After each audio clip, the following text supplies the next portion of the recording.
Dan seneng-seneng. Wah, itu kasus orang merantau dan yang tidak merantau supaya gak tersinggung. Saya memang sengaja mau memberi kajian yang ringan tapi bermakna karena agama ini sebetulnya dimulai hal-hal yang ringan. Nggak ada ceritanya filosofi agama itu berat karena jubilatil ukul ala qabulil haqqi. Semua ulama berpendapat akal itu dipaksa untuk menerima kebenaran.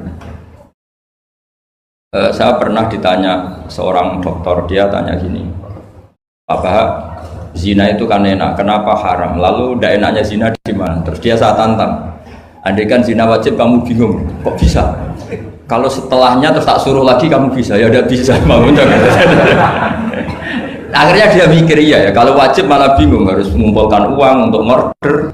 Dan kalau dia senang seseorang tidak harus kesampaian, ya kan? Kalau kamu senang seseorang kan tidak mesti dia senang kamu, kan repot kan?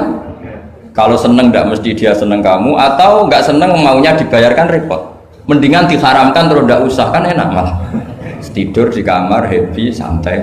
Syukur-syukur itu terganti oleh sujud, oleh munajat, oleh kesenangan-kesenangan yang religi.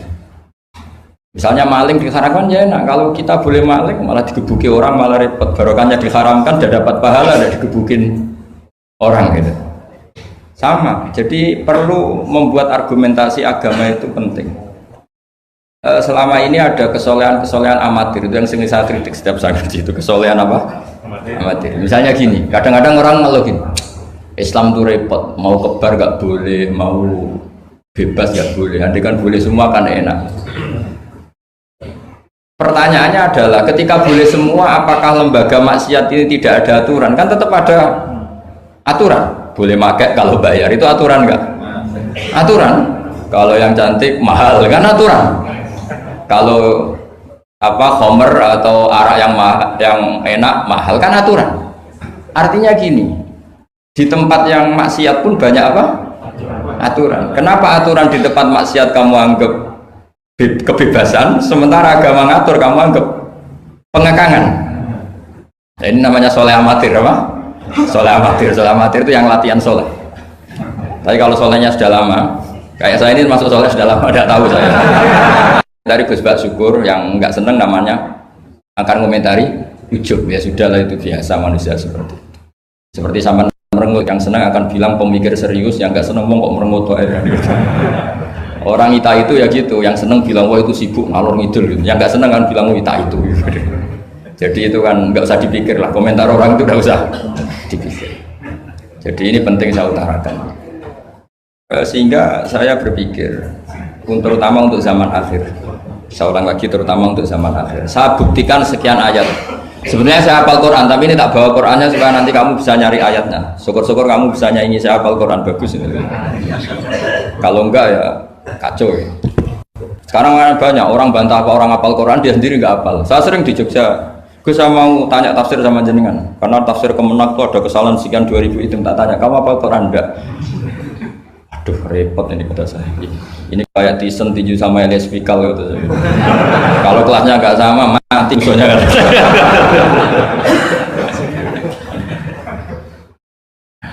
Karena bukan karena ini keangkuhan, tapi proporsional apa? Proporsional. Saya cerita yang ringan-ringan saja, sebagaimana sanad saya dari guru-guru saya ila Rasulullah Shallallahu Alaihi Wasallam. Agama itu dimulai dari kesenangan, happy, farah kalau dalam bahasa Arab al-farah.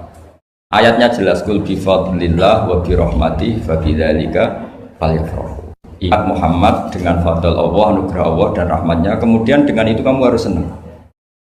Sehingga dengan senang kepada Allah dan Rasul itu nikmatnya masya Allah. Andai kan senang itu bisa ditakar, orang yang sedang tahajud menangisi dosanya plus menangisi nasibnya kalau di perantauan ini. Itu senangnya sama orang yang sedang dugem itu mesti kalah, mesti senang yang sedang tahajud. Karena orang-orang maksiat itu sebenarnya orang-orang susah. Kalau tidak susah gimana? Setelah itu semua ditanya senangnya di mana? Tidak tahu, dia mabuk. Sementara senang kamu ingat betul tadi malam saya nangisi dosa-dosa saya, nangisi nasib saya, kemudian tenang karena kembali ke Allah, kembali ke Rasul. Itu luar biasa senangnya. Tapi masalahnya sekarang ibadah itu kayak ancaman. Kalau ada pondok mewajibkan tahajud itu santrinya itu sudah mendelik dulu. Kalau di masjid-masjid gini itu kira-kira diwajibkan tahajud orang juga protes. Ini aliran sesat, sunat kok diwajibkan. Jadi agama itu banyak keunikan, tapi yang jelas saya pastikan kamu harus senang. Kata Rasulullah SAW tadi, salasun mangkun nafihi wajata halawatal iman. 3 hal ini, kalau 3 hal ini ada pada kamu, ada pada kita, pasti kita ini menemukan halawatal iman, manisnya iman. Yaitu satu, ayyakuna Allahu wa rasuluhu ahabba ilaihi mimma siwahuma. Bahwa Allah dan Rasul itu lebih Anda cintai ketimbang yang lain. Mencintai Allah itu nikmatnya Masya Allah. Caranya gimana supaya kita istiqomah ibadah? Anggap hidup kamu itu sehari. Saya ini di Jawa, celok besar, tapi punya uang 200.000 itu ngira banyak sekali. Bukan banyak, banyak sekali. Karena saya ngitung hidup itu per hari.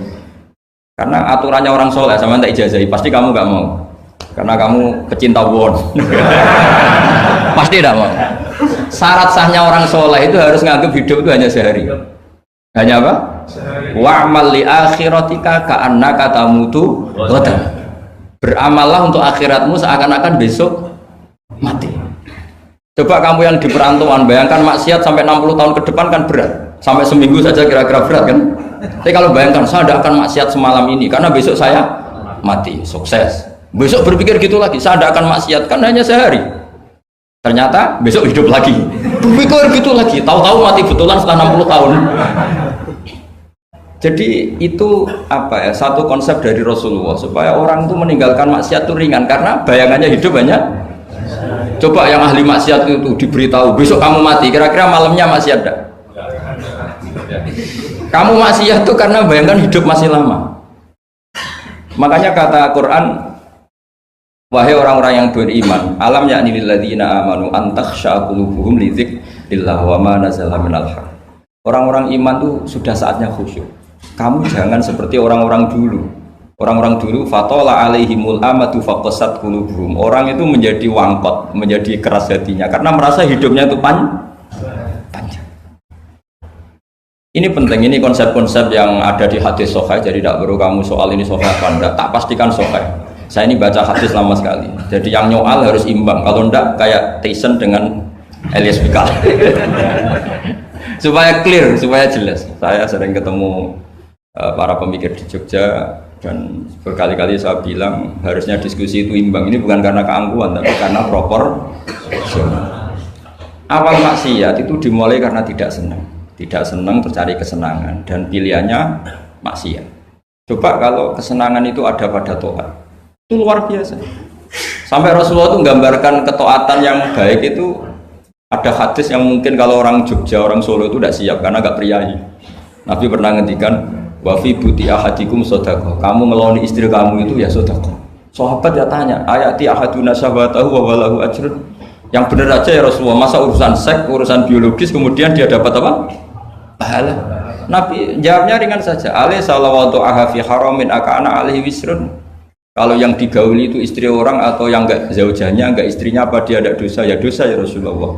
Fakadzalika kalau wadu'a fi halalin kana lahu ajrnya. Begitulah kalau dia kalau salah letak haram, kalau tepat sasaran ya halal. Segampang itu ibadah itu. Jadi ngumpulin istri ibadah, nimang anak ibadah, ngaji begini ibadah meskipun enggak paham, enggak ada syaratnya paham. Yang menyenangkan dalam Islam kan gitu, ngaji itu udah harus paham. Yang penting datang pura-pura paham selesai. Bahkan saya pernah dibully oleh santri itu, ya agak kurang ajar santri itu. Ya santri gak jenengan-jenengan, santri tua-tua gitu. Itu Gus, jenengan sama saya nanti di surganya dulu saya. Kenapa? Karena kata Rasulullah SAW itu man salaka tariqan yaltamisu fihi ilman sahalallahu lahu tariqan ilal jannah. Orang yang mengambah jalan, yang mencari jalan, berjuang sekolah, nyari ilmu. Nyari yaltamisu itu maknanya nyari iltimas. Maka orang yang mencari ilmu itu sahalallahu lahu tariqan ilal jannah, akan dimudahkan jalan ke surga. Itu yang nyari loh Gus. Kalau sudah ketemu kayak jenengan tidak masuk hadis itu. Makanya bersenanglah yang sedang nyari tapi belum ketemu. Karena hadis itu untuk yang masih mencari. Itu pasti sampai Anda saya. Wah saya mikir, wah ini nyari hadis apa yang bela saya? Karena hadis ini itu tidak mihak saya, nggak mihak yang sudah ketemu. Yang namanya nyari kan belum ketemu, maka bergembiralah yang nyari ilmu udah alim-alim. Karena syaratnya, ya kan? Man salaka tariqan yaltamisu fihi ilman sahhalallahu lahu tariqan ilal jannah. Siapa yang berjalan atau menempuh satu perjalanan mencari ilmu. Di mana-mana mencari itu sudah ketemu belum? Belum. Berarti kiai masuk hadis itu enggak? Alhamdulillah, karena kiainya sudah ketemu ilmu. Maka bergembiralah jenengan saat tidak paham, artinya masih mencari. Makanya kalau mau paham jangan paham. Karena saya ini kebetulan memang peneliti hadis dan saya banyak menghafal hadis karena saya suka dengan kalimat-kalimat jamiah, kalimat-kalimat yang komplit dari Rasulullah SAW. Sehingga ngapalkan hadis saya itu banyak dan imbang itu ya balance kalau dalam bahasa inteleknya itu. Saya termasuk menghafalkan hadis wa innal alima la yastaghfiru lahu man fis samawati wa man fil ardi hatta al-khitan fil bahr. Sebagian riwayat wa inna mu'alliman nasi al khaira la yastaghfiru lahu man fis samawati wa man fil ardi hatta al-khitan fil bahr wa hatta an-namlatu fi juhriha. Ini hadis tandingan. Jadi yang tandingan tidak hanya 01 02, hadis juga ada hadis apa? Tandingan. Tidak apa-apa, ilmu itu memang butuh apa? Butuh perimbangan ya, butuh balance. Enggak boleh ilmu, tapi karena ilmu enggak pantas diomongkan tandingan gitu aja. Kata saya ada hadis yang bunyinya gini. Wa innal alima, orang alim itu akan dimintakan ampun oleh penduduk langit. Jadi semua malaikat Jibril dan Mikail, semoga termasuk Israel, itu memintakan maaf untuk orang alim, tidak yang belum alim. Itu kamu udah masuk hadis itu. Keren mana? Wah sama kerennya Gus. Saya masuk surga, yang jenengan nanti juga masuk. Ya sudah, gak usah geger ketemu di sana. Jadi ini penting. Nah sekarang problem Islam sekarang adalah yang garis keras pakai hadis-hadis garis keras untuk mengadili yang garis lunak pakai hadis-hadis yang garis lunak untuk mengadili hadis kelompok-kelompok garis keras. Itu tidak fair. Nggak fairnya adalah Islam itu kafah itu artinya konsepnya itu komplit, tidak boleh separuh. Saya punya sedikit ini yang agak serius, tapi tidak usah masukkan hati. Nanti kalian protes nggak bagus Israel itu. Begini, Abu Bakar As-Siddiq itu terkenal layinal janib, mutawadi, layinal janib, sahlal akhlak, semuanya layinal janib. Orang yang sopan sekali, santun sekali, sopan, terus simpatik, sangat simpatik. Namanya Abu Bakar apa? As-Siddiq. Tapi ketika beliau sudah iman, beliau iman itu kalau nggak salah ya kira-kira Saniyasnen atau ya Salisa Robi'ah atau berapa lah. Karena kalau dalam sejarah awaluman amanah itu sebetulnya Khadijah. Awaluman amanah mutlakon itu sebetulnya Khadijah. Awaluman amanah mutlakon bisa saja Sayyidina Ali, dan awaluman amanah mutlakon bisa saja Abu Bakar Siddiq. Saya sedikit cerita ya supaya tidak gaduh dalam sejarah. Ketika Rasulullah umur 25 itu, ketika beliau umur 20 itu Khadijah itu karena punya paman penginjil namanya Waraqah bin Naufal, itu sudah tahu kalau Nabi akhir zaman ya Muhammad itu, sehingga dia memerintahkan hulamnya namanya Maisarah. Maisarah itu nama cowok, nama lelaki. Ini perlu dicatat. Nanti kalau kamu tahu Maisarah menemani Nabi dalam perjalanan, terus kamu tiruah cari Maisarah ya. Maisarah itu nama lelaki ya. Lihat ya, Maisarah itu nama. Orang Arab memang lucu, biasa nama lelaki pakai tak muannas kalau dalam ini Mas Rois ini bahasa gontornya itu. Kalau bahasa Arab biasa, Maisarah lelaki, Tolha lelaki, Hamzah lelaki. Jadi biasa kalau bahasa Jawa kan enggak, soleh dan solihah, muslimin dan muslimat, pokoknya kalau ada tak itu muannas. Sebenarnya bahasa itu agak enggak harus itu. Tapi tahunya baru gitu sudah bagus loh, bisa naik kelas. Akhirnya Maisarah itu disuruh Khadijah khusus untuk meneliti Muhammad. Dulu masih jangkar karena belum Rasulullah.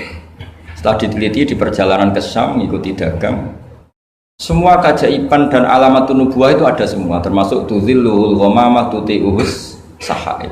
Setiap perjalanan yang terik itu matahari pas apa? Ghamamah itu apa? mendung mengayomi Nabi. Saya termasuk orang yang ditakdir pernah di pohon tua yang dulu jadi alamat nubuwah. Di Jericho itu ada pohon tertua di dunia. Pas saya di situ malah ada film dokumenter Kristen pas itu. Karena pohon itu semua Nabi pernah duduk di situ, termasuk Nabi Isa dan Nabi Muhammad SAW. Dan itu para pendeta tahu reaksi pohon. Jadi kalau duduk, kalau sampean yang duduk pohonnya agak reaksi biasa aja. Tapi kalau Nabi yang duduk itu akan direaksi. Misalnya Nabi duduk di barat, kemudian matahari teriknya dari barat, pohon itu akan pindah ke barat supaya geser. Sehingga Rohibu Khairo itu tahu ini calon Nabi sesuai definisi atau kriteria yang ada. Singkat cerita, setelah Maisarah lapor sekian alamat Nabi itu diceritakan Khadijah, terus Nabi ketika umur 25 dia memantapkan diri untuk nikah sama orang yang bernama Muhammad. Tapi Khadijah itu mulai agak kecewa. Kok nggak jadi Nabi? Biasa-biasa saja, tetap dagang saja. Nabi tetap dagang. Hanya tentu tetap punya sifat amanat, kredibilitas dijaga, semuanya terjaga. Tapi nggak ada alamat Nabi yang ekstrim lah yang. Jika Khadijah mulai mamang ini kapan jadi Nabi ini kok gini-gini aja. Ya. Nah pas umur 40 itu Nabi ngalami yatahannas itu yata'abbad al-layali yadawatil adat. Kalau dalam Sahih Muslim disebutkan fakana yatahannasu fil ghar wa huwa at-ta'abbud al-layali yadawatil adat. Yang dikatakan tahannus adalah menyembah Allah di gua, menyepi, kemudian beberapa hari.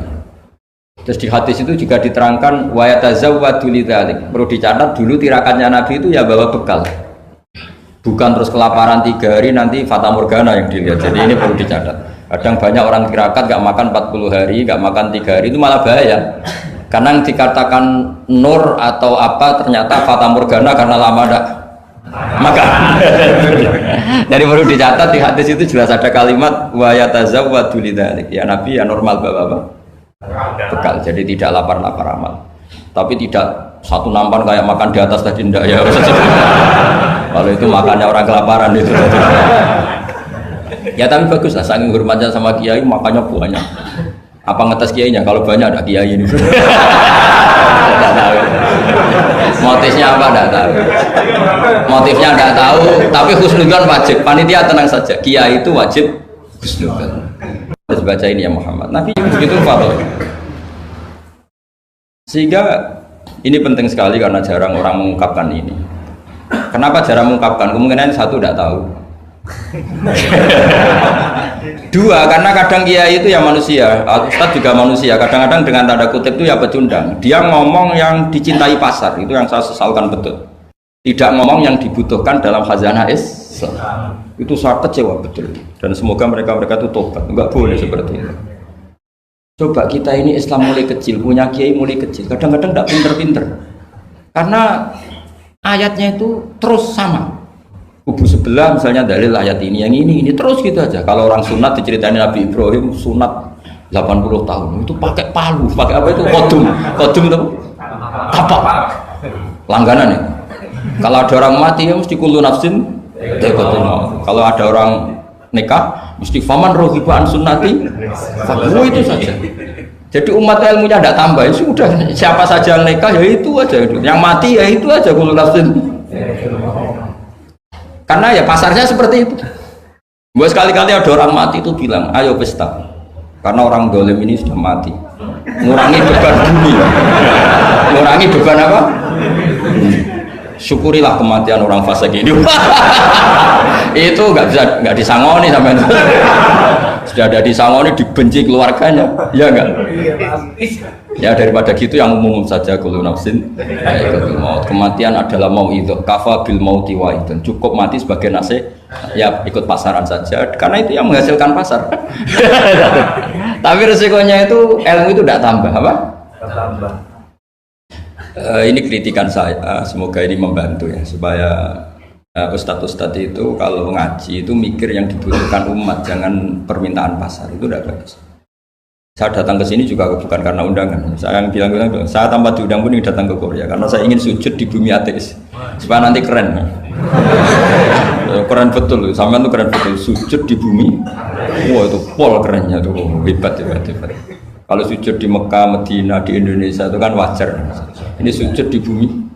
Jadi kalau kamu ditanya, saksinya siapa kalau kamu sholat di Gonjong? Apa ini yang ini? Asan. Yang seru yang apa? Enggak yang lain yang GG. Gonju itu apa? Semua. Sama lagi. Itu malaikat mesti itu apa itu?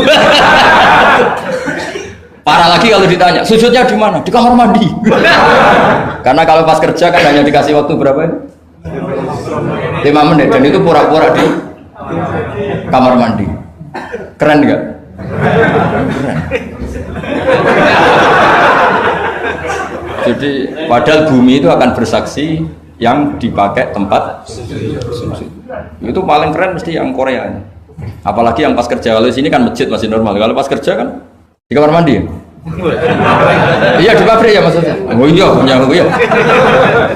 Jangan yang priai yang itu, yang nggak priai itu. Di gudang ya. Di mana Pak? Sampai mesin ya. Ayo, mesin sebagai saksi. Ya bagus lah. Saksinya apa? Aku buta gitu. Yang jelas jangan kerja di pabrik salib. Saksinya apa? Kerjanya bikin apa? Ya, pas waktu sholat saksinya apa? Itu. Bisa berhadapan-hadapan itu saksi sama yang disaksikan. Begini ini intermezzo saja tapi betul. Jadi kemudian Khadijah, kembali ke Khadijah tadi. Rasulullah itu nggak bisa baca. Walhasil akhirnya ditakdir bisa. Saya mengatakan bukan karena belajar, ditakdir bisa. Karena syaratnya Nabi itu harus ummi. Ummi itu keibu-ibuan. Tapi Nabi itu uniknya begini. Justru beliau ngira itu malakul maut. Jadi pulang itu yarjufu fuadu. Dia gemeteran sekali. Nangis pulang itu yarjufu fuadu nangis. Terus bilang ke Khadijah zamiluni zamulini. Coba saya kasih selimut.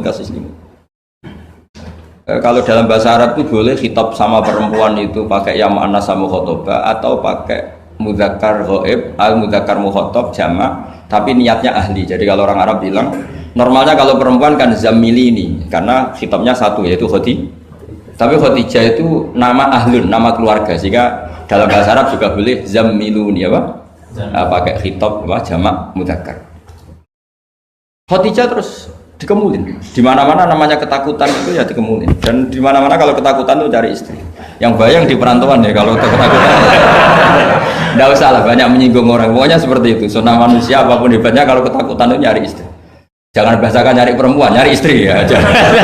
Garisnya jelas ya. Kalau ketakutan nyari apa? Istri. Nyari istri apa nyari perempuan? Istri. Alhamdulillah. Bagi yang punya. Akhirnya dikemulin sama Khadijah. Ada apa? Oh saya tadi ketemu malakul mauti gini-gini. Khadijah tuh senangnya bukan main. Ini yang saya tunggu. Hampir saja saya putus asa. Takut kamu nggak jadi nabi. Ya? Terus tanya Khadijah, lalu sifatnya orang tadi kayak apa? Oh gini. Oh ya besok ikut saya. Didatangkan ke Waraqah bin Naufal. Dalam Bukhari disebutkan wa kana imro'an tanassara fil jahiliyah wa yaktubu minal injil masyaallah ayaktub. Waraqah bin Naufal itu penginjil. Dia menerjemah Injil dari bahasa Ibrani menjadi bahasa apa? Arab. Ketika Rasulullah ditanya, ma ra'aita itu, madza tara? Apa yang kamu lihat? Terus Nabi cerita itu. Kata Waraqah bin Naufal, hadan namus alladzi ja'a bihi Musa. Bahasa lainnya malak itu namus, hadan namus alladzi ja'a bihi Musa. Uniknya itu tahun awal nubuwah, ya tahun awal apa? Nubuwah. Itu uniknya Waraqah itu bilang begini. Ini Waraqah bin Naufal bilang gini. Doakan saya ini masih hidup. Khina akhrajaka qaum, ketika kaum kamu ngusir kamu. Kagetnya bukan main Rasulullah, karena Rasulullah itu figur yang menarik, yang simpatik. Beliau putra tokoh, Muhammad bin Abdullah bin Abdul Muttalib bin Hashim, tokoh yang sangat dihormati. Beliau tidak punya kasus, beliau tidak orang yang dibenci, beliau orang yang sangat menarik. Kenapa harus ngalami diusir? Maka Rasulullah tanya, awamu khrijiyahu, masa betul umat saya mau mengusir saya? Tapi siapa? Waraqah tetap bilang, ya letani fiyajat anhina akhrajaka qaum. Doakan semoga saya ini masih kuat ketika engkau diusir kaum. Ini sekalian latihan bahasa Arab karena sama nama latihan bikin mesin saja ini ambil alatnya bahasa Arab. Bahasa Korea ya. Akhirnya kata Waraqah bin Naufal, tidak ada orang yang alami seperti kamu kecuali pasti akan diusir. Falam yalbas yasiron illa antum, terus kemudian Waraqah tidak lama kemudian meninggal. Ya, yang penting dari ini semua apa? Waraqah itu membaca kriteria para nabi itu pas sekali dan akhirnya tahun 13 nubuwah Rasulullah mengalami diusir. Kan beliau hijrah itu 13 tahun dari nubuwah, kira-kira umur 53 berapa? 53. Tapi Waraqah sudah mengatakan itu di tahun pertama Rasulullah menjadi nabi, karena definisi nabi itu harus pernah diusir.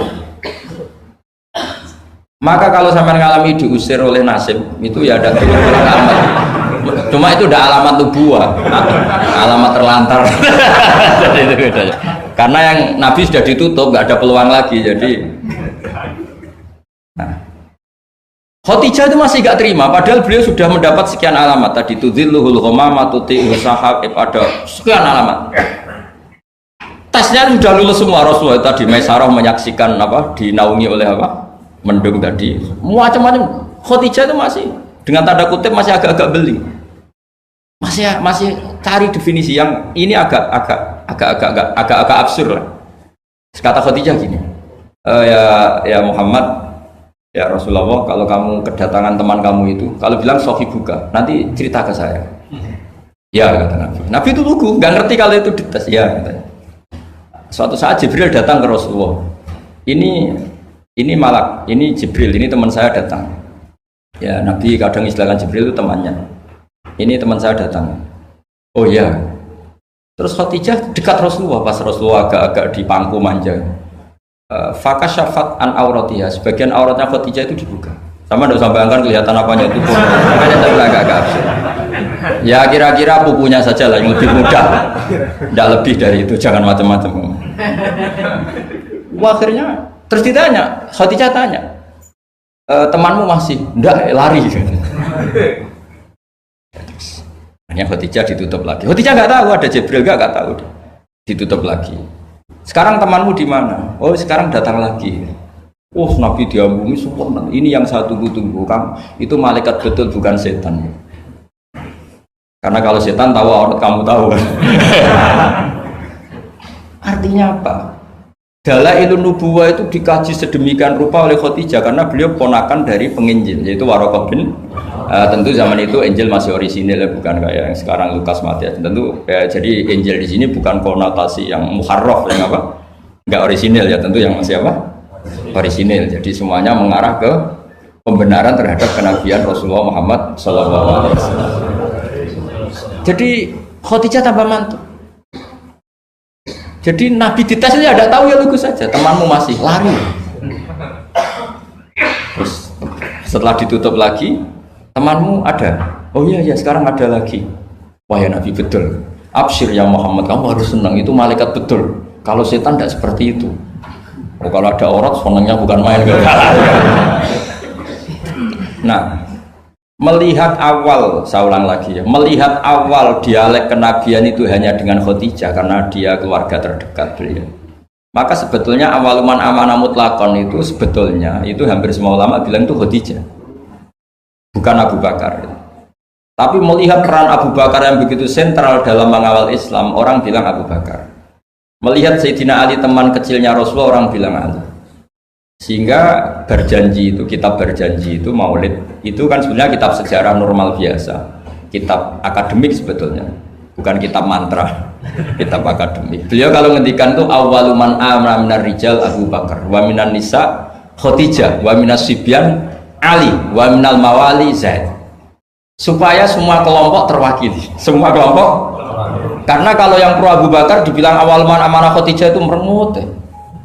Yang bener aja kayaknya Abu Bakar ya. Yang pro Khadijah kalau dibilang Abu Bakar juga merengut.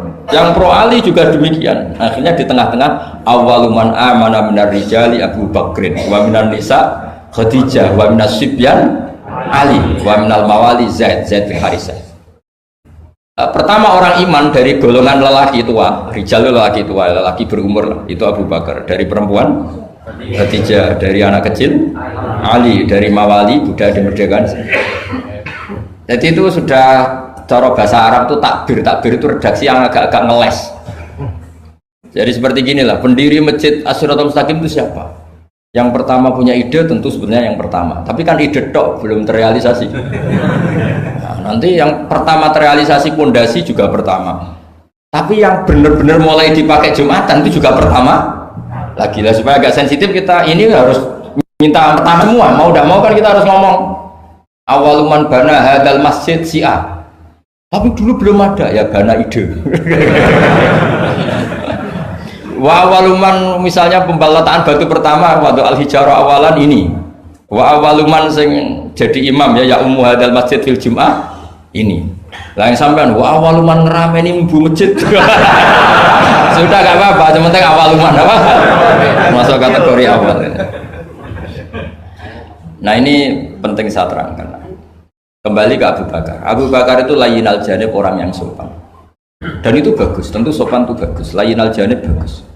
Tapi masalahnya Rasulullah itu dikepung preman-preman yang ganas, yaitu Abu Lahab, Abu Jahal, Walid bin Mughirah, Wa'il bin As, semuanya preman yang ganas. Bukan sekedar kafir tapi ganas terhadap umat Islam. Mereka penyiksa-penyiksa ulung, termasuk akhirnya ada yang mati syahid, awalu syahidin fil Islam, yaitu Ammar bin Yasir. Tapi yang bapaknya bukan Ammarnya, siapa? Yasirnya, sama istrinya namanya Sumayyah. Makanya saya tadi ngaji di Masjid Ammar bin Yasir itu ngaji yang paling tidak guyon, karena masjid itu didesain untuk mengenang Ammar bin Yasir. Sumayyah disiksa sampai mati, ya Yasir juga gitu, sampai Rasulullah ngendikan sobron ala Yasir inna mu'idakum al jannah, sudah kamu sabar, kamu pasti nanti masuk surga. Bilal disiksa, tapi Bilal akhirnya aman karena menangi, diselamatkan Abu Bakar, bahkan menangi futuhat ya, beliau menangi apa? Fatwa apa? Saya pernah ziarah ke makam Bilal. Akhirnya apa Rasulullah? Ini kalau gini terus anak Islam orang-orang sopan tok repot. Beliau pas jalan-jalan ngerti Umar itu kalau ingin sarapan atau ingin punya uang, kalau ingin punya won itu harus tarung. Dan dia petarung yang ulung. Jadi kalau tarung itu menang, ya uangnya banyak. Barokahnya kalau tarung apa? Menangan dari gulat. Akhirnya Nabi mikir, wah kalau yang Islam gini ini cocok. Karena kalau yang sopan-sopan tok ini kayaknya repot. Walhasil Nabi spontan donga, Allahumma a'izzal Islam bi Umar. Ya Allah, muliakan Islam ini dengan Umar. Enggak tahu apa bisa diganti a'izzal Islam bi Banser, enggak tahu saya. Karena kalau Banser sopan ya aneh, Banser kok sopan enggak jadi aneh. Atau pemuda Muhammadiyah kok sopan kan ya jadi aneh. Masa pengawal kok sopan? Monggo nak badhe santai. Monggo. Ya enggak pantas. Oh, steril kan. Pas pamret sopan, Pak Jokowi tidak jadi pidato karena yang salaman apa? Banyak, yang minta buku banyak. Singkat cerita, betul. Karena Nabi yang berdoa itu di sebagian tarikh menyebut doanya Senin, Kamis sudah masuk Islam, hanya Senin, Selasa, Rabu, Kamis. Kalau kamu ya 30 tahun lah mungkin. Itu saja tidak mesti kamu. Akhirnya Umar itu Islam. Islamnya juga unik. Dia mau mencari Muhammad, masih jangkar, kalau manggil masih jangkar, belum Rasulullah. Mana Muhammad? Lakot soba, dia sudah keluar dari agama permanen ya oleh kaum jahiliyah, yaitu agama jahiliyah. Ketemu sama temannya, apa Mar, kamu cari Muhammad, ngapain?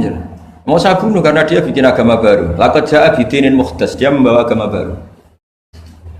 Terus kata temannya, kamu ngapain ngurusin Muhammad? Adik kamu itu sudah kata dia, urusin dulu adik kamu. Wah, masa iya? Terus akhirnya nyari Fatimah itu adiknya di rumah iparnya. Ketika datang di situ adiknya pas belajar sama suaminya belajar surat Toha ma anzalna alikal Qur'ana apa litasqa illa tazkiratal liman yakhsha tanzilam mimman khalaqal arda was samawatil aula ar-rahmanu 'alal arsy istawa lahu ma fis samawati wa ma fil ardi wa ma bainahuma wa ma tahtas sara. Itu nangis Umar. Ini enggak mungkin kalam manusia, kalam seindah ini enggak mungkin kalam manusia. Singkat cerita dia akhirnya Islam terus nyari Nabi. Kebetulan Nabi sedang ikhtafa itu sembunyi di rumahnya Zaid bin Arqam. Ketika Nabi mau masuk, karena dia terkenal preman, kata Hamzah, ya Rasulullah kamu sembunyi, Umar saya hadapin Hamzah, walhasil terus dia menceritakan imannya. Setelah dia iman, apa yang dilakukan pertama? Itu marani Umayyah Abu Jahal Abu Lahab. Awas, ganggu Rasulullah Muhammad tak bunuh. Oh sudah. Akhirnya yang dulu mengancam-ancam Nabi, mengancam-ancam sahabat selesai karena sekarang gantian diancam Umar. Bersamaan dengan itu Allah mengeluarkan khitab fasda' bima tu'mar. Muhammad kamu harus terang-terangan dalam dakwah karena sudah punya backingan bernama Umar. Jadi sebetulnya yang dibutuhkan Islam itu ya ada orang yang kayak Abu Bakar, ada orang yang kayak Umar. Ada kebaikan yang hanya terwakili oleh orang-orang yang kayak Abu Bakar. Ada kebaikan yang hanya terwakili orang-orang kayak Umar. Jadi sebetulnya tidak perlu dipertentangkan kita di mana. Yang penting itu niatnya baik, biniatin sholihah dengan niat yang baik. Jangan kubu-kubunan yang tanpa ilmu. Sebenarnya dalam sejarah itu biasa. Bahkan uniknya dalam sejarah adalah Abu Bakar yang menjadi wali besar karena akhlaknya yang seperti itu layyinal janib. Ketika mau meninggal itu menunjuk khalifah yang akhlaknya berlawanan dengan dia, yaitu menunjuk Umar. Kayak apa insafnya Abu Bakar? Karena beliau tahu ada sebagian kebenaran Islam yang nggak terwakili oleh orang sopan. Coba kalau ada penjahat orang Solo atau orang Jogja yang sopan-sopan itu, terus ada penjahat, monggo sakit sana. Tapi sebaliknya penerima tamu terus orang Batak ngangkat penerima tamu dari orang Batak atau orang Madura, tamunya lari ya. Mau apa? Artinya gini loh ya. Ya kalau ngadepin penjahat mungkin pas orang Madura, kalau menerima tamu pas orang Solo. Ya proporsional saja lah, tidak usah memaksakan. Paham ini dong ya? Clear ya? Ya clear ya? Jadi hidup itu proporsional saja. Ya coba saja, man. Punya acara keren terus penerima tamunya Madura, Batak, apalagi yang keras-keras. Medan. Kacau.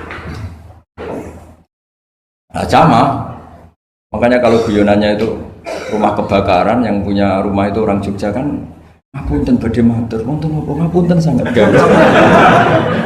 Niku dalem jenengan kebakaran. Padahal nyuwun sewu anak jenengan tesih teng lebet.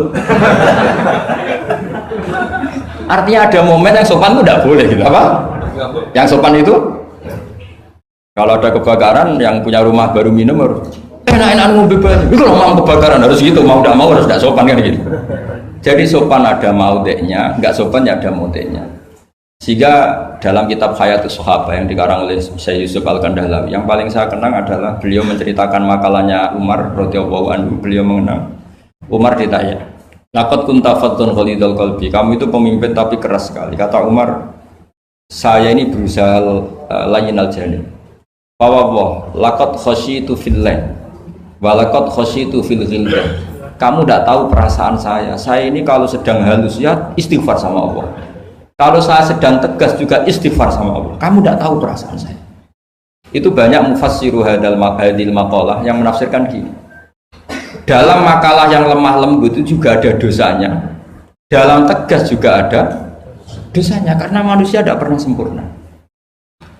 Saya beri contoh begini, ini analogi yang paling gampang, yang siapapun kalau insaf pasti paham, bukan mungkin paham tapi pasti paham.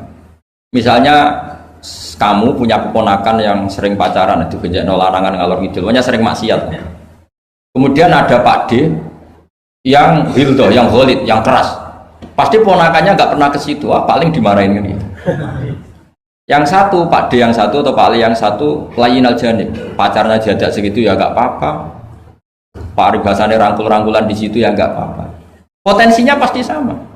Yang terlalu lunak akhirnya dianggap melegalkan, ya enggak? Yang akibatnya dianggap pelegalan. Yang keras karena tidak pernah disowani, akhirnya juga pembiaran, nggak pernah tarbiyah karena keras ini nggak pernah dia bisa menyentuh, berproses membina ponakannya. Natijanya sama-sama pembiaran, ya kan? Yang keras pembiaran karena nggak pernah sambung, yang lunak karena dianggap pelegalan. Jelas kan? Jelas ya? Begitu juga kondisi kita ngadepi maksiat. Yang terlalu lunak dianggap kayak gak peduli, gak apa-apa. Yang terlalu keras gak berproses tarbiyah, gak ada fabima rahmatin minallahi lintalahum walaupun tafaddan ghalidul qalbi lan faddu min. Maka lewat pertemuan ini saya ingin ya Islam itu dibawa secara mudah, secara logis, nggak usah berlebihan. Ya sudah kita ikuti ulama-ulama dulu dengan referensi-referensi dulu. Jadi ini penting sekali karena ayat tentang tegas ya ada, ayat tentang lunak ya ada, semuanya harus proporsional. Bahkan saya kemarin isi di Jawa Timur itu yang hadir mungkin 10.000. Itu kiainya itu punya pondok unggulan. Saya bilang meskipun beliau punya pondok unggulan, saya sudah pamit. Nanti saya kritik pondok unggulan mohon diterima ya Gus, siap. Terus saya bilang begini, pondok unggulan itu ya baik, tapi ya masalah. Masa orang ngaji misalnya gini, misalnya saya bikin pondok unggulan, siswa yang saya terima sudah hafal Quran 10 juz, yang bayar 10 juta. Lalu orang miskin itu mau mondok di mana kalau aturannya seperti itu harus bayar 10 juta. Lalu yang goblok-goblok mau ngaji gimana? Harus hafal 10 juz. Makanya aneh, pabrik-pabrik aneh menerima yang sudah pengalaman kerja. Sudah pengalaman kerja ya tidak ngelamar, sudah punya pekerjaan. Di mana-mana nyari kerja yang belum, aneh-aneh saja. Nah, saya kemarin ngaji di UI juga bilang gitu, kampus-kampus itu baik karena bikin standar ini SAG, ini MA, ini doktor bagus. Tapi andaikan semuanya belajar Islam lewat kampus, masa ingin belajar Islam harus kuliah dulu? Lalu bangga kalau belajar Islam gimana? Ini barokahnya kiai-kiai yang nggak punya gelar di musola, kadang santrinya datang, kadang nggak jelas lah pokoknya. Tapi bagus, siapa saja bisa belajar kapan? Coba kalau pendidikan Islam hanya ada di kampus, mau belajar saja harus kuliah dulu. Yang tua-tua nggak bisa belajar. Coba kalau semua lembaga pendidikan itu kayak pondok-pondok besar yang pakai persyaratan, mau ngaji daftar dulu, silakan ke sekretariat. Sudah diselesaikan administrasinya. Maka bergembira kiai musola yang tidak bersertifikasi itu karena konsultan Islam sing on time setiap saat. Ya itu barokah. Apalagi santri-santri yang goblok itu barokahnya luar biasa. Betul. Saya itu punya sekian santri yang dulu teman saya, kelihatannya goblok, tapi manfaatnya luar biasa. Cuma dia kagum sama saya karena saya korban jadi konsultannya dia. Dia tuh di pedalaman Kalimantan, di tengah hutan. Ya kalau dulu mungkin oleh pemerintah disebut illegal logging, tapi dulu. Ya dia nggak nyuri, karena perasaannya orang sana ya milik wilayah, dia ikut orang sana. Terus singkat cerita, orangnya hanya kadang 20. Terus tanya, dulu nggak ada HP, Gus saya ini hanya 20 orang di tengah hutan, Jumatan enggak? Maka saya bilang menurut fikih Syafi'i tidak wajib kan hanya 20 dan 40, tapi kalau ini duhur ya nggak apa-apa kata saya. Enggak Gus, kalau diajak duhur nggak mau, Jumat-Jumat kok duhuran gitu. Masyarakatnya ya lucu. Oh ya nggak apa-apa Jumatan, tak carikan madhab kata saya. Saya kan kebetulan ya mengkaji al-madhabul arba'. Singkat cerita begini, natijahnya apa? Kadang kita yang pinter, yang LC, yang doktor, itu dakwah kemudian nyun sewu dengan tanda kutip mendapat honor. Sementara yang goblok kadang itu karena nggak ada tanah wakafnya, tanahnya diwakafkan, punya uang diberikan. Intinya itu kadang yang goblok menjadi pendiri masjid, kadang yang pinter mendapat bisyarah dari uang kas masjid. Artinya introspeksi saja, meskipun itu halal, seorang muslim itu halal, tapi kita introspeksi. Ini pentingnya selalu kita berdoa Rabbana dzalamna anfusana wa lam taghfir lana. Lo pernah nggak saya disuani orang juara MTQ terus mendapat umroh? Dia bangganya bukan main. Saya ini kiai sering ada yang suami saya bilang gini, kamu umroh saya senang. Bagaimanapun ini prestasi karena barokahnya Quran. Tapi kamu juga harus hormat sama kiai musola. Itu mulang Quran puluhan tahun tidak pernah dapat hadiah. Coba hafal Quran kemudian lanyah dan dapat hadiah umroh itu kan cara bahasa agamanya manfaatuhu maksurah. Manfaat umroh itu kan hanya untuk dia. Tapi kiai yang mulang di musola-musola ngajar 10 tahun berapa ratus orang yang bisa baca Quran karena dia tidak ada yang ngasih hadiah umroh. Kira-kira fadilnya, keutamaannya indallah utama mana coba? Ini minterkan orang banyak tanpa hadiah. Ini pinter dadakan lewat lomba lagi dapat umroh. Tentu kita tidak mengharamkan itu, kita respect gak masalah. Tapi kalau kumo luhur salah lawan pasti. Karena kalau kumo luhur nanti menafikan keistimewaan orang-orang yang istiqomah Jadi kita fair saja. Ini juga penting untuk syiar, ya supaya anak-anak semangat ngapalkan. Tapi jangan lupa yang sedang ngajar-ngajar yang nggak jelas tadi, yang muridnya kadang 3, kadang bubar, tak tanya Pak ya yang ngaji berapa? 10 Gus. Lah yang datang 2 ya biasa gini Gus, kadang 2, kadang 1. Ya seperti di sini di perantauan, jamaahnya pasti tidak istiqomah, tak jamin itu. Jadi tidak usah saya tanyakan, itu sudah pasti. Jadi jamaah itu nomor 2, nunggu pas nganggur liburan kan gitu kan. Jadi saya mohon beragama itu biniatin sholihah. Ijazah bapak saya ke saya itu yang berulang-ulang tadi. Sementing aku itu duwe qalbin salim. Makanya kata Allah, zaman itu ilaman atau wah bi qalbin salim. Yang selamat di hari mahsyar itu hanya satu orang yang sowan Allah bi qalbin salim, dengan hati yang selamat. Hati yang selamat itu melihat kubu lain ya dengan insaf. Ya melihat yang kunut ya biasa, tidak kunut biasa, itu masalah khilafiyah biasa. Dulu itu Imam Abu Hanifah tidak pernah kunut. Jadi tidak kunut itu bukan mazhab Muhammadiyah, mazhabnya Abu Hanifah. Muhammadiyah tidak mujaddid, juga tidak mujtahid. Yang kunut juga bukan mazhab Hasyim, mazhabnya Imam Syafi'i. Itu dulu ya biasa. Imam Syafi'i itu kalau Jumatan di Masjid Abu Hanifah ya nggak kunut. Ketika ditanya 5 dalam takbir, waqad qulta bi sunniyati. Kenapa kamu tidak kunut? Padahal kamu berpendapat kunut itu sunnah. Jawabannya Imam Syafi'i, adaban ma'hadal imam. Saya sungkan sama imam. Padahal Imam Abu Hanifah waktu itu sudah wafat, hanya makamnya. Dulu itu biasa sekali karena apa ya? Karena mereka pandangannya luas. Apa? Pandangannya. Ada seorang ulama ditanya, kalau ada orang kawin yang nyuwun sewu hamil di luar nikah, kemudian akhirnya nikah, bagus enggak? Saya ulang lagi, enggak usah aku tertawa, awas kalau tertawa. Ada orang hamil di luar, kemudian dinikahi sama yang menghamili, itu bagus enggak? Ada ulama yang bilang bagus lah. Kan kaget ulama yang garis keras ya. Bilang-bilang dirajam atau dipukulin kayak kira-kira kan pikirannya gitu karena suka ngadili orang ya. Ini ada di kitab Mizan Kubro. Kalau nggak percaya lihat di kitab Ikhtilaful A'immah Rahmah itu. Karena cara berpikir sederhana. Terus dia punya riwayat dari Rasulullah SAW yang ngomentari seperti itu, jawabannya begini. Qad kharaja min sifahin ila nikahin. Saya ulang lagi. Qad kharaja min sifahin ila nikahin.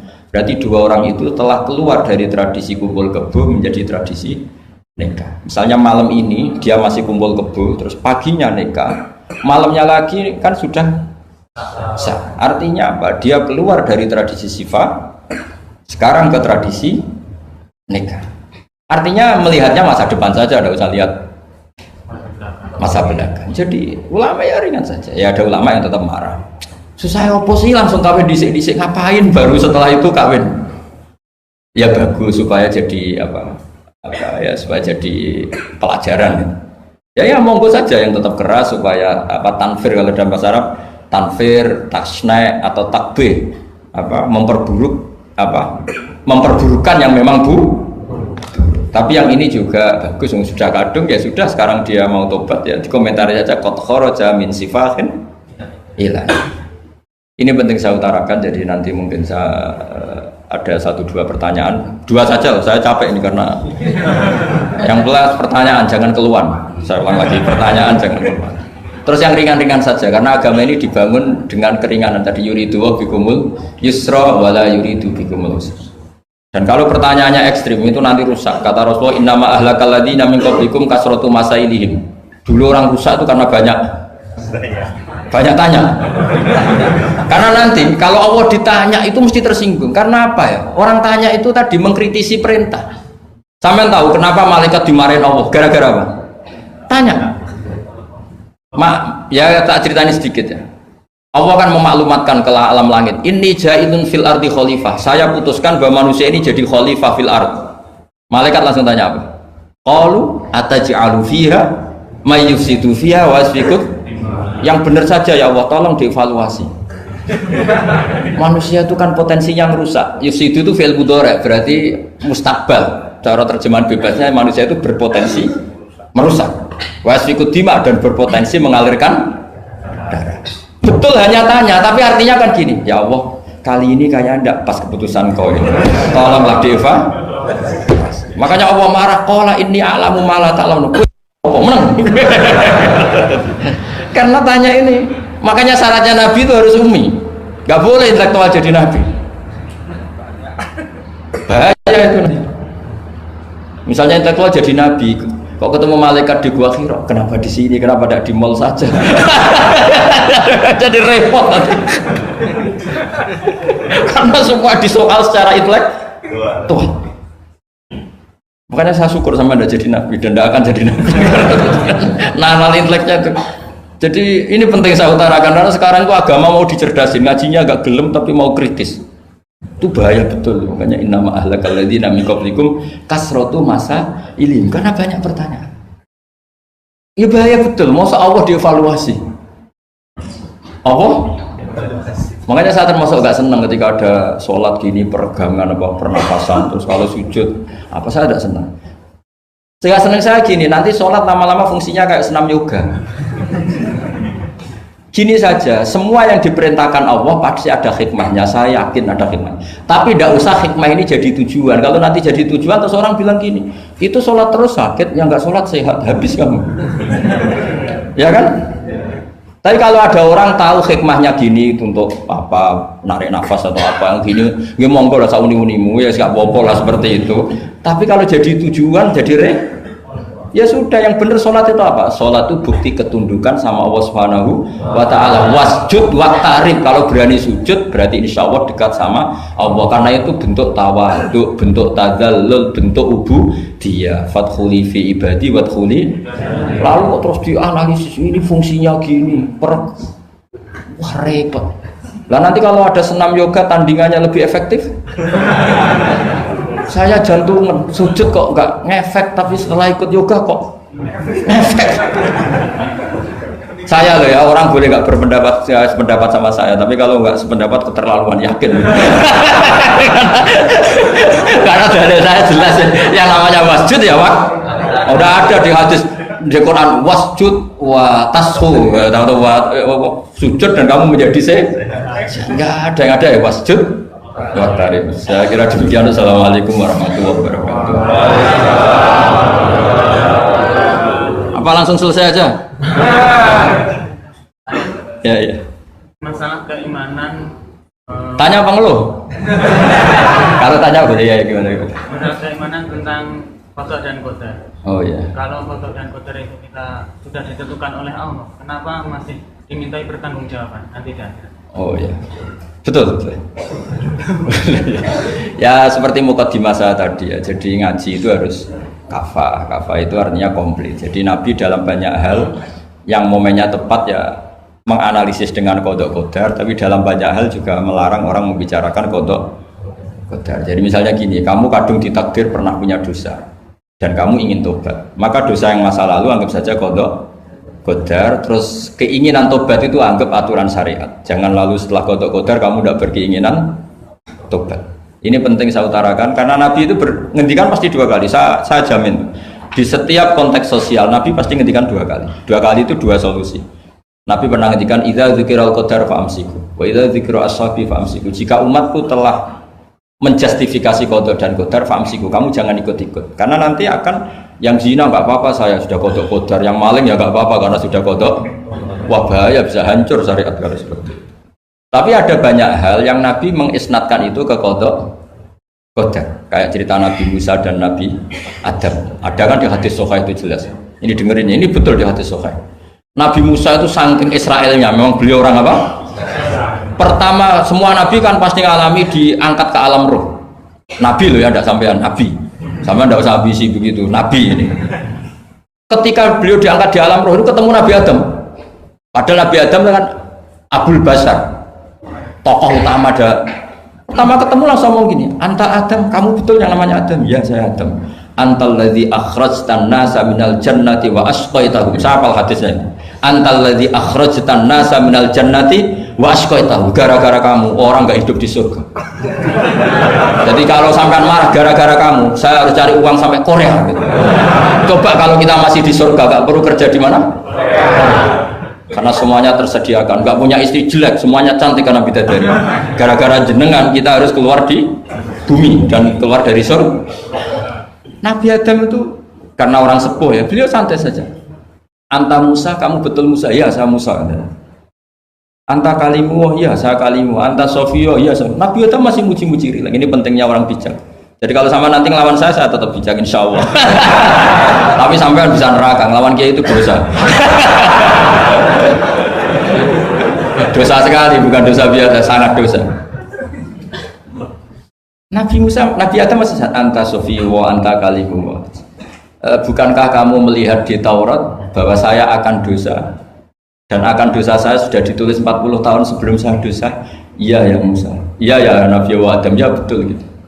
Berarti kamu mengkritik saya, atalumunani fi amrin qad qadahu. Kamu mengkritik saya, menyalahkan saya dengan sesuatu yang sudah digodok-godar oleh Allah sebelum saya lakukan. Jadi sudah ditulis sama Allah 40 tahun sebelum saya salah, sudah ditulis skenario-nya nanti Adam akan salah terus keluar dari surga. Memang dari awal Allah skenario-nya seperti itu. Itu ibarat istri kamu sudah tahu ini kalau miskin setia, kalau sudah kaya nanti pola, itu sudah tahu. Tapi anehnya istri kamu ketika nyata pola kok tidak siap, padahal sebetulnya sudah tahu gitu ya kan. Makanya saya kalau ngaji di mana-mana bilang kelirunya orang Indonesia itu satu, kalau ilmunya terbukti itu tersiksa, itu kelirunya orang Indonesia. Semua cowok tahu nggak, semua lelaki tahu nggak, kalau nggak pernah nafakoi diomelin, tahu nggak? Tahu. Tapi ketika itu nyata nggak siap. Harusnya ketika nyata diomelin, alhamdulillah ilmu saya benar, terus. Tapi istri kamu juga gitu. Biasanya wong lanang duwe akeh pola. Terus denger sampean mulai cinta orang lain. Harusnya kan alhamdulillah ilmu saya benar kan. Artinya gini, manusia saja bisa memprediksi. Kan nggak mungkin kita nyifati Allah. Allah nggak tahu Nabi Adam salah sebelum nyata-nyata salah. Tentu itu tidak mungkin. Nah, maknanya kodok kodar kira-kira gitu. Allah itu tahu apa yang akan terjadi. Tapi tetap saja ini nggak boleh dipakai justifikasi untuk maksiat. Makanya jelas aturan Quran, saya mohon kamu nggak boleh salah. Ini nanti saya baca. Saya hafal tapi ini biar tamu ayatnya.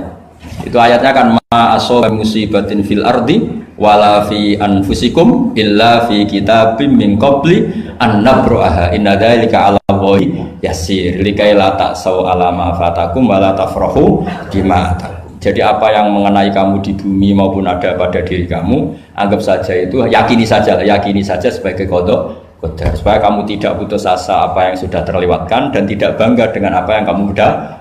Misalnya saya ini kan termasuk kiai keren misalnya itu saya tidak pernah bangga karena memang ditulis kalau suatu saat Gus Bahat itu keren, jadi bangganya di mana kan sesuai skenario. Jadi untuk menghilangkan ujub bangga itu dengan cara iman sama qada qadar. Terus likaila tak soal fatakum, kamu tidak perlu putus asa dengan apa yang sudah kelewat. Misalnya masa lalu kamu ya tadi diusir istri, suami, macam-macam lah, utangnya banyak, wes sudah bangkit saja, itu sudah takdir. Jadi mungkin ada yang mencarikan, coba ini carikan, mungkin di surat Hadid itu apa yang nanti dicari ayatnya. Pokoknya ayatnya tadi apa?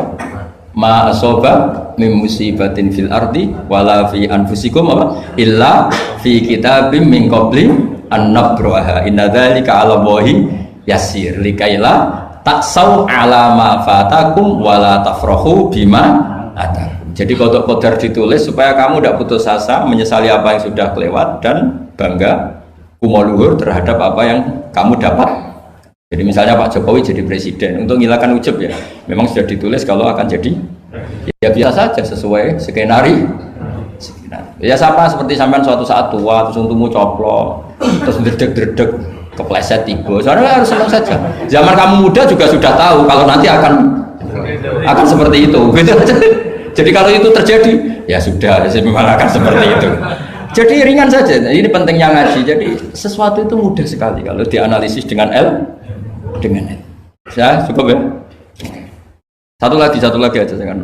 Kalau nggak salah itu surat Hadid. Biar ditahukan suratnya. Diumumkan siapa? Surat apa? Hadid itu. Hadid 22. Hadid 22 ya. Hadid 22. Berdiri aja nggak apa-apa. Oh enggak. Oh ya nggak apa-apa, gimana? Assalamualaikum warahmatullahi wabarakatuh. Waalaikumsalam warahmatullahi wabarakatuh. Saya sebuah kehormatan bisa sama Kiai. Ya. Sebenarnya saya baru kenal Kiai itu 3 minggu yang lalu lewat YouTube. Ya. Ada yang kirim di FB saya, walaupun dengan komentar yang agak mirip lah. Iya, iya. Kalau nggak salah waktu itu Pak Kiai membahas masalah perang Handar, yang mengatakan bahwa Nabi itu waktu itu santai saja, tidak tahu apa-apa, tapi ada Salman yang menyampaikan ini, terus komentarnya netizen anak-anak. Tapi pertanyaan saya itu bukan itu, Pak. Iya, gimana? Pertanyaan saya itu, saya tertarik kenapa cara pasang sokoknya itu ada rambut di. Iya.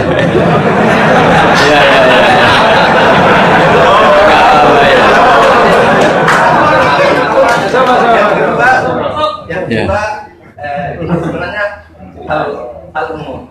Saya bukan ahli Al-Quran, tapi ada ayat yang mengatakan bahwa sampaikanlah dari aku, meskipun satu ayat itu walaupun itu cuma satu ayat dari aku, balighu anni walau ayat. Yang itu menurut saya menjadi dengan dunia medsos saat ini, orang yang betul-betul mungkin bukan cuma sekedar satu ayat, cuma satu kata, itu di broadcast yang mungkin memacu perdebatan. Makanya ini begini, namanya siapa? Sulaiman. Begini aja, ini saya jawab, tapi ini ringan, sama relax saja, santai. Jadi memang tradisi ulama sama masyarakat itu beda. Jadi kalau Nabi dikatakan tidak tahu dalam konteks tertentu itu malah madh itu memuji. Karena tadi syaratnya Nabi harus ummi itu kan keibu-ibuan. Jadi kalau Nabi tahu itu nanti seakan-akan dia itu dikawal oleh ilmunya, padahal Nabi itu dikawal oleh nubuah. Ini bedanya Nabi sama ndak. Jadi Nabi di Quran itu biasa ada kata makun tatadri mal kitabu walal iman. Terjemahnya kan kamu tidak tahu. Kanjeng Nabi biasa didhawuhi Allah makun tatadri mal kitabu walal iman. Kamu itu tidak tahu apa itu kitab. Tapi itu sifat madh. Sifat apa? Madh itu memuji. Kenapa itu jadi pujian? Karena Nabi kalau sudah tahu urusan sesuatu nanti jadi ilmu tandingan menandingi wahyu. Lah mungkin netizen nyuwun sewu, bukannya ngeritik, bukannya apa, mungkin nggak paham tradisi ulama itu. Jadi kalau ulama bilang Nabi itu tidak tahu, itu bukan sifat dzam tapi sifat madh, memuji. Di Quran banyak kalimat makun tatadri mal kitabu walal iman. Makanya Nabi ketika disuruh baca Iqra ya Muhammad, jawabannya gimana? Saya tidak bisa baca, tapi bukan sifat buruk, justru bagus. Kalau Nabi bisa baca, ilmunya nanti dikira beliau belajar dari buku-buku, dan itu dia jadi Nabi. Wah, itu memang bacanya banyak. Clear ya ini ya, supaya nggak salah paham. Jadi dikatakan tidak tahu kalau Nabi itu bagus, madh. Nggak bisa baca juga madh, sifat pujian. Kalau kamu udah bisa baca, buruk sekali. Itu jelas. Ya kan, tahu semua kan, ketika Nabi disuruh baca bilang apa? Saya tidak bisa baca, tapi itu bagus. Karena semuanya biar karena wah. Ya, soal gaya peci saya ini Islam khas ya, khas ini. Nah, yang ini yang penting, yang pertanyaan sampean terakhir balighu anni walau aja. Memang ini semenjak dunia medsos memang dengan tanda kutip agak kecelakaan. Mengutip kutipan tokoh atau apa hanya sepotong-potong itu bahaya. Bahayanya begini, itu bukan hanya karena yang ngendikan tokoh. Meskipun Quran kalau wakafnya salah itu ya bahaya. Coba misalnya begini, ada orang wakaf di depan orang yang paham bahasa Arab. Inna Allaha la yastahi, terus wakaf ya Pak. Terjemahnya gimana? Allah tidak punya rasa malu. Sehingga di ilmu Quran itu diaturkan ada wakaf yang haram, yaitu wakaf yang rusak makna. Harus diteruskan Inna Allaha la yastahi ayyadriba mathalam ma ba'u. Allah tidak malu bikin perumpamaan sekecil apapun makhluk itu. Misalnya buat perumpamaan dengan nyamuk. Coba kalau bacanya satu ayat terpotong. Inna Allaha la yastahi, Allah tidak malu. Bayangkan didengar orang yang paham bahasa Arab. Jadi problem kita adalah kadang ngutip ya gitu. Jadi apa ya tadi belum mendengarin kompletnya ngaji. Jadi kalau ada ulama bilang Nabi tidak tahu, itu sebenarnya madh itu ngelem karena memang begitu. Makanya Allah bilang apa? Ma kunta tadri mal kitabu walal iman. Muhammad, kamu tidak tahu apa yang maknanya kitab, maknanya iman. Tapi nggak tahu ini untuk Nabi kelebihan karena Kalau Nabi tahu dulu berarti ilmunya sebagian diserap dari Taurat dan Injil, dari yang macam-macam. Makanya dulu orang kafir kalau ngeritik Nabi kan, walaqad na'lamu annahu yaquluna innama yu'allimuhu basar. Muhammad pinter macam pernah belajar. Terus Allah menjawab, Muhammad itu enggak pernah belajar, bahkan baca saja tidak. Jadi kalau Nabi dikatakan nggak bisa baca, nggak tahu, itu madh. Saya ulang lagi, untuk Nabi itu madh. Sehingga semua yang dilakukan Nabi, in huwa illa wahyu yuha, semua hanya berdasar wahyu. Ini bedanya Nabi dengan selain Nabi. Makanya Nabi itu nggak pernah baca, nggak boleh memang. Karena tadi pasti ini jadi ilmu tandingan. Itu bahaya kalau untuk Nabi, supaya semuanya orisinal dari Allah. Nabi itu sama Allah dikosongkan, semuanya kosong. Semuanya dari ilmu yang diwahyukan oleh Allah Subhanahu wa Ta'ala, jelasnya. Jadi baliwani walau ayat itu saya mohon, maksudnya itu ayat itu bukan ayat satu Quran potongan, enggak. Ayat yang muhkamah, yang utuh. Tapi kalau satu potongan ya enggak boleh. Tadi misalnya dipotong apa, inna woha layak tadi kan kayak. Makanya di bab ilmu tajwid kan diterangkan wa ba'da tajwidika lil hurufi la budda mim ma'rifatil wuqufi. Setelah kamu tahu tajwid, ikhfa, idgham, idgham, kamu harus mengenal ilmu waqaf. Karena sekali salah waqaf itu ya gitu Mas Leman ya. Assalamualaikum warahmatullahi wabarakatuh.